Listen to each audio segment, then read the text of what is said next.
Hi, my name is Nicole. My parents and friends call me Nikki, and they think that I took too much on myself. But I hope that when you listen to my story, you will understand me. From my early childhood, my parents taught me to set my priorities and to not waste time on the little things. You might think that this made me unreliable or indifferent, but this is not true. It's just that all the little things have to be done fast, sort of automatically. That's why at home we never argued about who would take out the trash. It was always on me. Every evening, I'd bring the trash bag to the roadside to be picked up by a garbage truck. I have always done that, even when the garbage bag looked almost the same size as me. A couple of minutes and it's done and forgotten. Also, my parents think that sometimes it's a really good idea to take a break, relax, and just do absolutely nothing. This is why every year we travel to some beach hotel and spend time in sweet laziness. Last summer we went to Bali. Our hotel was gorgeous. It seemed that whatever we wanted was available to us at the very moment that we wanted it. And everything that surrounded us was so beautiful, clean, and luxurious. I even noticed the hotel staff raking the sand at the beach. The final evening of our vacation made me so sad. I didn't want to leave. I left my parents with their cocktails near the pool and went to the seaside, watching the waves at my feet. I walked and walked and walked up until the moment when I found out that I had reached the end of the beach. I mean, of course the beach was not literally gone. It was just that I saw a high wall in front of me, with one end going right into the ocean. The hotel territory was fenced. Just as I was about to turn back, I noticed a hole in the wall. And then I became curious. What would I find on the other side? Maybe another hotel, even better than ours? I decided to take a look. When I crawled through the hole at first, I didn't realize where I was. I just walked on the warm, clean sand. The wind carried the smell of flowers and the tender whisper of palm trees. And now I stood at a garbage dump? But there it was. The line of the beach, as far as I could see, was covered with piles of garbage and a few people wandering around with sticks and bags. It all looked like a scene from some post-apocalyptic movie. I was so shocked that I didn't notice right away that trash covered not only the beach, but also the ocean, floating many feet into the distance. So that's why the fence was built so deep into the water. I went back to our hotel and the next morning we flew back home, but I still couldn't unsee what I've seen.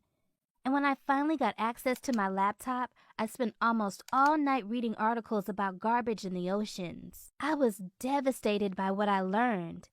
I read about the garbage continent floating in the ocean, with an area exceeding the size of the state of Texas and continuously growing. Do you understand me? 1,000,000 square kilometers of water covered with plastic soup, where the ocean inhabitants are dying in pain daily. In other places, the plastic garbage was not as densely accumulated, but there was still so much of it. Too much of it. What I saw in Bali was garbage that was brought back to the shore from the ocean. If the expensive hotels didn't clean their beaches, they would have looked exactly the same. I tried to remember what I saw there and realized that garbage from the ocean was something that was very common for me. Plastic bottles of all sizes and colors, plastic bags, and packaging. Everything that I had dropped on the side of the road for many years. Well, I knew that the garbage could be sorted so that the paper, plastic, and glass could be disposed of separately for recycling, for free. But my family is pretty wealthy, so we can pay for the disposal of all our garbage without spending precious time on sorting or on getting money back from empty cans and bottles. You just throw it out and forget about it.